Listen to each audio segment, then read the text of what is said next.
My name is Denise Hallion. I'm 82 years old and I'm a Sandgroper. Right, originally I was born in Dulwich in South Australia, and I moved over to Perth in 1983 when I was offered a job at the Catholic Education Office. So because I came from a Catholic background, Catholic education was important. So I started off primary school at the Dominican school, and from there I went to Enfield for 5 and 6 with the Sacred Heart sisters. They were very cloistered, and so we built a house, or Mum and Dad bought a house in Seaton, and we moved there, and I was enrolled with the Sisters of Mercy, and I found them very warm, very normal, and I was impressed. So I said to Mum and Dad, please, could I go to St Aloysius College in Adelaide? And it was a struggle for them to send me to college, but they agreed. So while I was at college, we had retreats, and we were often asked to think about whether we had a religious vocation. Both in the retreats and also the sisters encouraged us to think about that. So I thought about it, and I told Mum and Dad that I'd like to enter the convent, and straight from school. So I entered when I was 17. So we had the novitiate for 3 years. You were a postulant for 12 months. And then a canonical year, which you did a lot of meditating, reading, praying. And then the 3rd year, the South Australian government was short of teachers. And so I was asked, the provincial was asked, could she free somebody up to do an AX course? So we did 13 subjects in 12 months. So I was a qualified teacher by the time I'd finished there. Well, it was very structured, your day. You were up at 5:30 in the morning to be down in the chapel at 6 o'clock, and then you had an hour's meditation, and then you had the office, the reciting of the office, then you had Mass. The day was spent in silence, unless it was a recreation day. So if it was a special feast day, then we had talking at breakfast. So the day I entered, which was the Feast of Our Lady of Lourdes, they did have talking throughout the whole of the day, a celebration that 7 of us had entered. We were assigned different tasks as a postulant. We worked either in the kitchen or in the laundry or other activities. We would have recreation at 4:30 in the afternoon, and then at 9 o'clock we'd have the Great Silence. So that was that was your novitiate days. But when you were professed, then it was still structured, but of course you'd go out to the different schools and you would teach there. So you would be talking in that situation. It was just in training. I've met many nuns because of working in Catholic Ed, but I haven't met many who have left the order. I have a friend who was in the same group as me, and she left before I did because she wanted to do social work, and we weren't offering social work in South Australia at that stage. So she left to follow her dreams in social work, and married and had 3 children. And I'm in contact with her still. She lives in Albany now. And before she moved to Albany, we used to meet up for lunch. And she would say, and I said to her one day, Bev, would you have changed anything? And she said, no. I was grateful for the role that I had as a Sister of Mercy and all the things I learnt. and the friendships that I made. And I said, well, I'm the same. I really do believe I wouldn't have had such a wonderful career if I had not been part of the Mercy Order. The reason why I left the convent was I had, this is a bit convoluted, but you'll know what you want to do with it. We used to give, the house sisters used to have a holiday time in January. So the rest of us who were teachers, we would go into the mother house and we would take over the reception duties for that whole day. And because the elderly sisters were still dressed in the traditional habit, then but we had moved out of Vatican II, and we were able to wear simple dresses off the peg as such. But because the sisters were elderly, I went to my wardrobe and I thought, what have I got that's really simple and they would accept? So I found a light blue crimpolene dress, popped that on and went in for duties. And at the end of the afternoon, I went, they were having recreation because they still had recreation. I went in to say goodbye to them, you know, and my Year 7 teacher, Mother Gertrude, she was there domiciled at the mother house, and she was also my first superior. So she came up to me and she said, Denise, we've been talking about you this afternoon. And she said, oh, we thought you were appropriately attired for visiting the mother house. I wasn't impressed with that statement because I thought, after 20 odd years, you are judging me on what I was wearing today. So I went home to Elizabeth and my dear friend Denise Hallion, who was my RSC. I said, you wouldn't believe this. And I told her. I didn't say anything more, but when we were on camp, going to Robe, looking after the students, because I didn't know how good the new teacher would be, Denise came with me. And we called into, it was a coolish day, so we called into the local pub and we ordered a port, just 2 ports. They had a new bar attendant and it came in schooner glasses. So we looked, we drank a percentage of it, not all of it. And while I was having the port, I said, Denise, I'm leaving. And she said, that's because of the remark in January. I said, yes. And I didn't agonise over it. I just thought, if you don't know who I am after 20 odd years, perhaps I need to rethink where I'm going in life and life's decisions. And I have no regrets about that at all.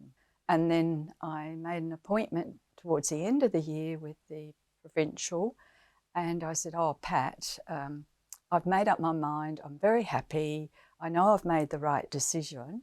Oh, she said, right, now you'll have to go and see Archbishop Gleeson, and because he has to get your vows rescinded from Rome.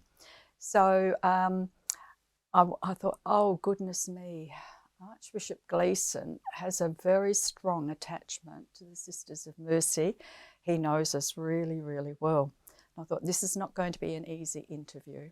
So I dolled myself up, put my makeup on, and I thought perhaps he might get the message. And I went in with the appointed time.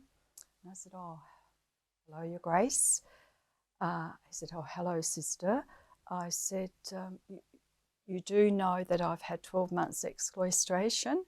And he said, yes, yes, yes.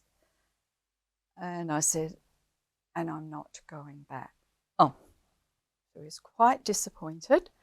And he said, what am I to do? And I said, and his desk was full of papers. And he said, he took out the scrappiest piece of paper And I said, well, you have to write to Rome on my behalf, so my vows are rescinded. Oh, okay. So off I went. I settled here in Como, and one afternoon, my friend Anne Gordon and I were going to the festival, and we had some time to spend. So we decided our favourite watering hole was Henry Africa's. So we thought we'd wander over to Henry Africa's, have a drink or two before we actually went into Perth City itself. And it was while I was at the bar, this gentleman looked as though they had had a liquid lunch, was standing next to me, and he said to me, how are you this afternoon? And I said, oh, I'm all right. I've got a bit of a bad back. And then the waitress came up and took our drink for us. And so I wandered back to our table and I said to Anne Gordon, I'd be terrible at being picked up. She went to get the next drink, very young, very pretty, and she came back and she said, no one spoke to me. And as we were leaving, Ron handed me his card. He was then chairman of a credit union. And so later, the next week, I rang around and I found, I made contact with him and I said, hello, do you remember me? And he said, there was a pregnant pause, and then he said, the lady from Henry Africa's. I said, that's me. And he said, would you like a drink tonight? And I said, I would indeed.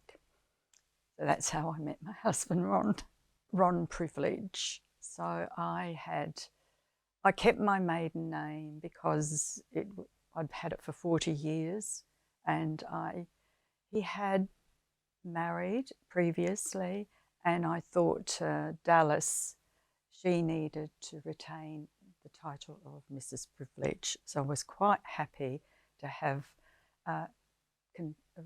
my name to remain as Hallion. We were together 38 years, 33 officially married. He was born under the star of Aries, and so he was enthusiastic, he was impulsive, he was a real character, and he had a very interesting life, and we shared an awful lot together. He was part of the naval reunions for the Anzac Tobruk.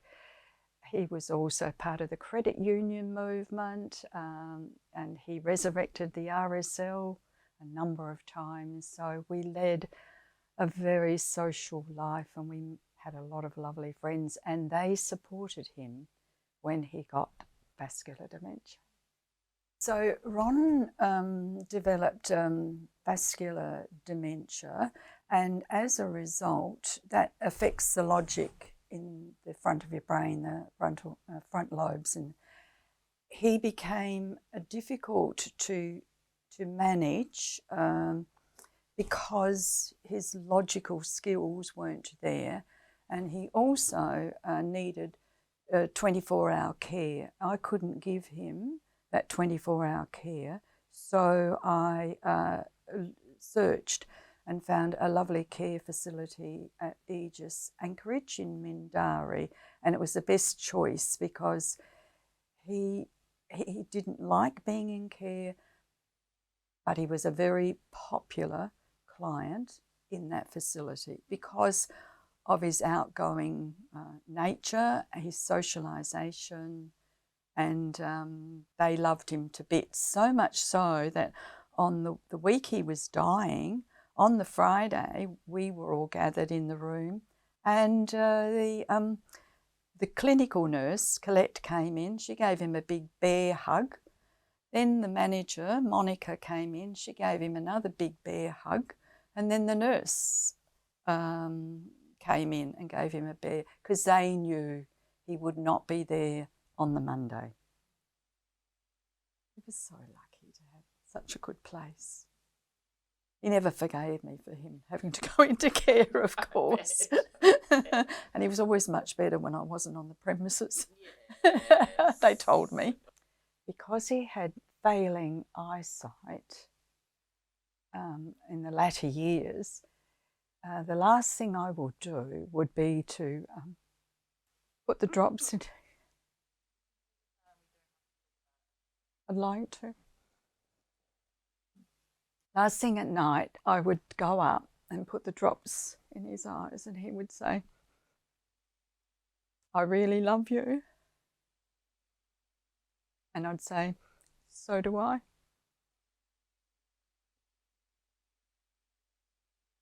We had a lot of good times together. What I'm going to do, and we've got the little ceremony on the 5th, the day he died. But on the day he was buried, I'm planning to have, because I've got a little plaque in the rose garden, and I'm planning to get the young children, the 4 of them in the cul-de-sac, stand around the plaque and talk to him in heaven. It would be lovely, because I know, like saying, "Dear Ron, we miss you, but we hope you're happy in heaven. Dear Ron, we hope you're surrounded by lovely red roses. Dear Ron, we hope you've got the wattle bird, the honey eater, and the willy wagtail up there with you." One of the things that I hold on to is true friends are like diamonds. They're precious and rare. And I've got a lot of true friends, and I'm surrounded by a lot of love. So I made the right move in becoming a Sandgroper.